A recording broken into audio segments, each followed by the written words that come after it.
Dando continuidade ao estudo aprofundado do Apocalipse, estamos já na última sessão do estudo, a 7ª sessão, do capítulo 20 até o capítulo 22. Estamos já agora na terceira parte. Hoje nós vamos ver os versículos de 7 a 10, primeiramente, que retratam um conflito final, uma batalha final que antecede a vinda definitiva do Senhor Jesus Cristo.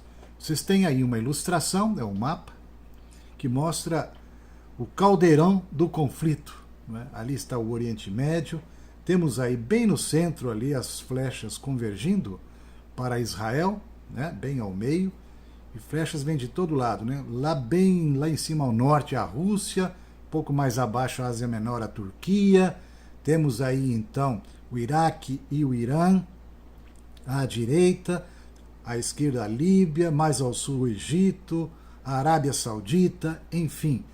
Este é o cenário de conflito que tem no Antigo Testamento, em Ezequiel, nos capítulos 38 e 39, uma figura de um momento ali que houve, né, de guerra, de conflito, a invasão de Gog e Magog, e que retrata muito bem esse conflito final do último tempo antecedendo a vinda do Senhor. Portanto, vamos lá. Vamos fazer a leitura, então, dos versículos de 7 a 10.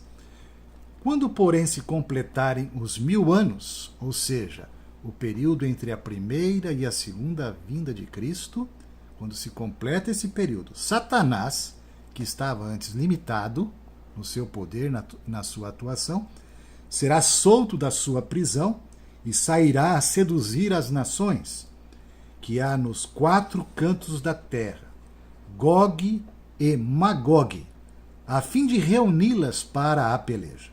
O número dessas é como a areia do mar.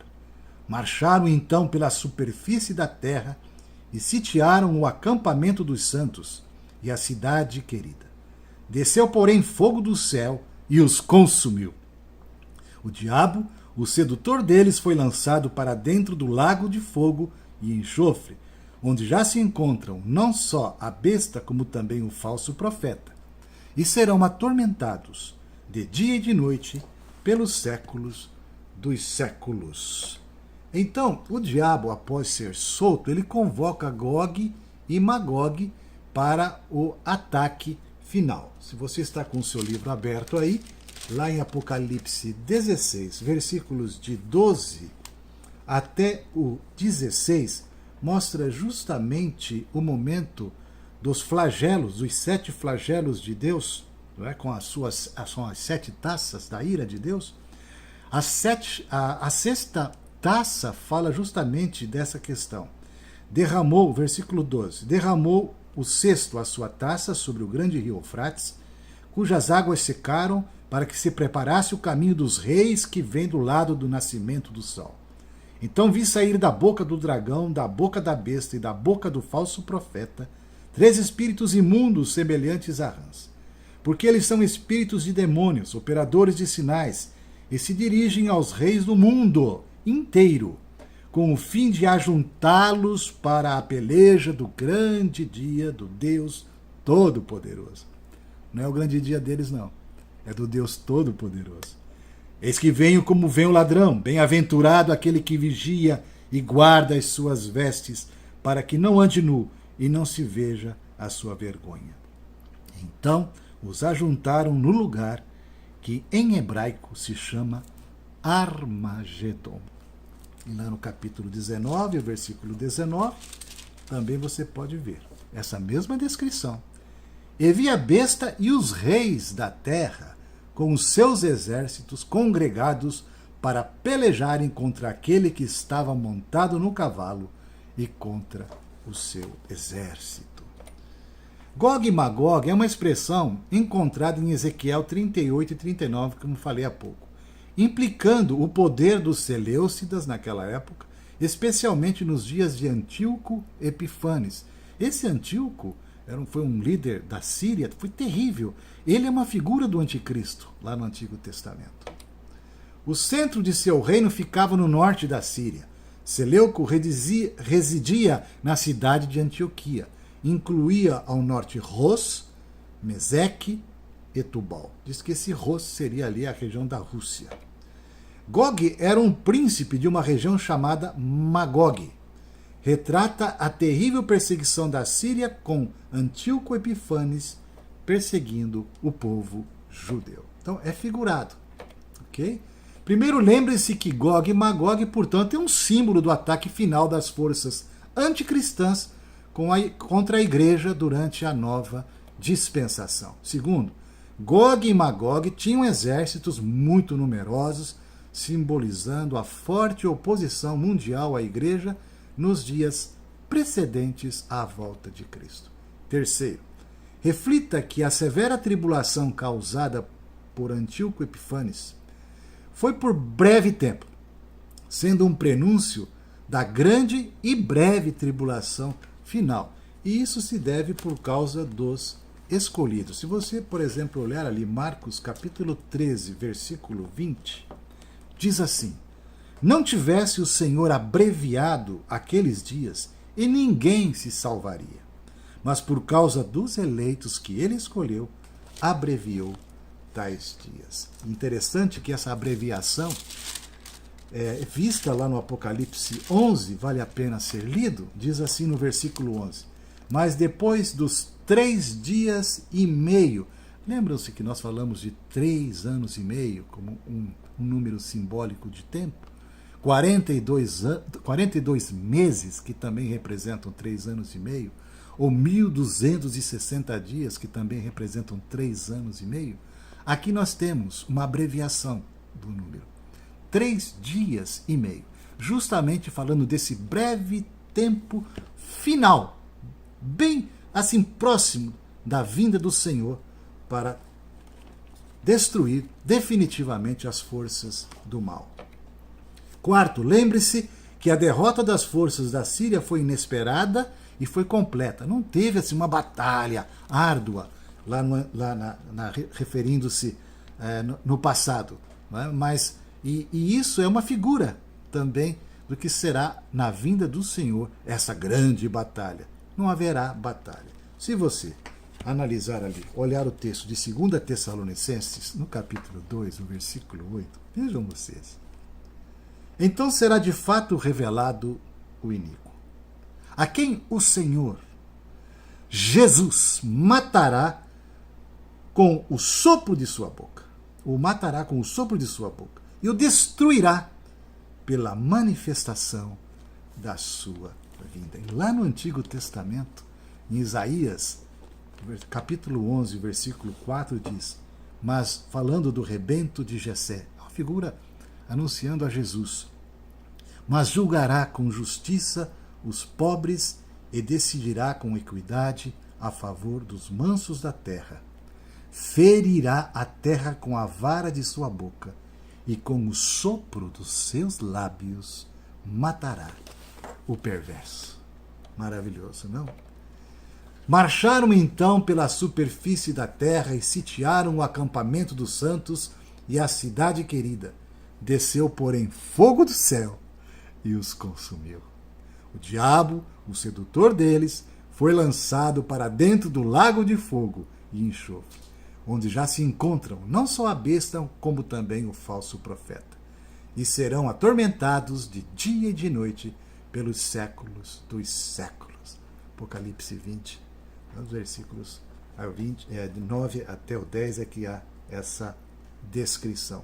Uma observação importante todos esses oponentes do Senhor Jesus, todos são lançados juntos. A besta e o falso profeta apenas foram descritos antes em Apocalipse 19, 20. Bem, queridos? E agora, a partir do versículos 11 até o 15, nós temos um relato do julgamento final. O trono branco. Vamos dar uma lida, então, no Apocalipse, no capítulo, então, 20, a partir dos versículos 11 a 15. Vi um grande trono branco, e aquele que se acha, que nele se assenta, de cuja presença fugiram a terra e o céu, e não se achou lugar para eles. Não se achou lugar para eles. Vi também os mortos, os grandes e os pequenos, postos em pé diante do trono. Então se abriram os livros. Ainda outro livro, o livro da vida, foi aberto. E os mortos foram julgados segundo as suas obras, conforme o que se achava escrito nos livros. Olha que mistério. Deu o mar os mortos que nele estavam. A morte e o além entregaram os mortos que neles havia, e foram julgados um por um, segundo as suas obras. Então a morte e o inferno foram lançados para dentro do lago de fogo. Essa é a segunda morte, o lago de fogo. E se alguém não foi achado inscrito no livro da vida, esse foi lançado para dentro do lago de fogo. Aí temos essa bela ilustração desse trono glorioso, o trono branco do juízo final.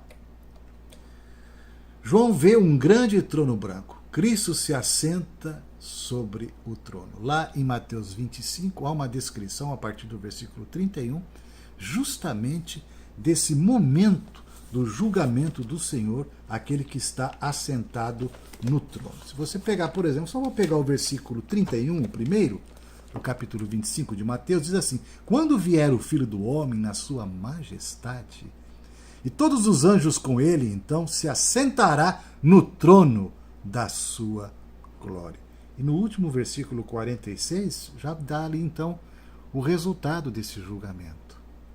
E irão estes, os que não confessaram a Jesus como Senhor, e blasfemaram o nome de Deus, negaram o nome de Deus, estes irão para o castigo eterno, porém os justos, os justificados, para a vida eterna. Todas as pessoas que já viveram na terra são vistas diante do trono de Deus. Os livros são abertos e consultados, os registros da vida de cada pessoa. Lá em Daniel, no capítulo 7 de Daniel, o versículo 10, há uma referência sobre isso. Um rio de fogo manava e saía de diante dele milhares de milhares. O serviam, e miríades estavam diante dele. Assentou-se o tribunal e abriram-se os livros. É aberto também o livro da vida, que contém os nomes de todos os crentes. Aí há referências desse livro da vida e o nome daqueles que pertencem ao Senhor, foram marcados, selados pelo Espírito Santo, portanto são do Senhor. Estes sim têm um nome escrito lá no livro da vida. Os mortos são julgados conforme as suas obras, como eu já falei, mostrei ali em Mateus 25. Há outras referências que depois você pode consultar, estão aí, Romanos 14, 10 a 12, e 2 Coríntios 5, 10. Deu o mar os mortos que nele estavam. É a única ressurreição geral de todos. Todos vão ressuscitar. Temos uma passagem lá em João. Vamos lá. João capítulo 5, o versículo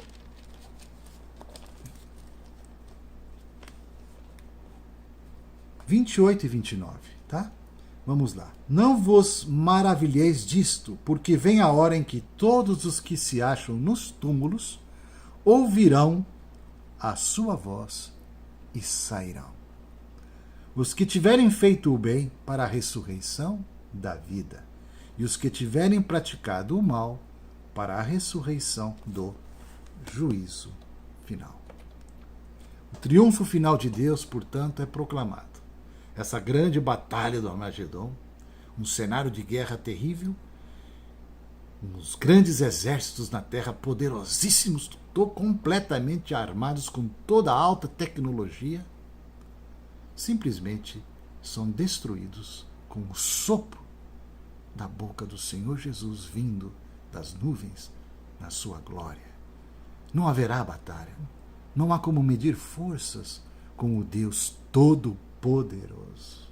Apocalipse 21, 1, Apocalipse 22 até 1, 5, vemos a descrição do universo redimido do futuro, antevisto pela igreja redimida do presente. Eis o tabernáculo de Deus com os homens. Deus habitará com eles. Eles serão povos de Deus, e Deus mesmo estará com eles. Vamos encerrar por aqui essa terceira parte. Na próxima, então, concluiremos este segmento tratando dos detalhes que antecedem a Nova Jerusalém. Até lá. Um abraço.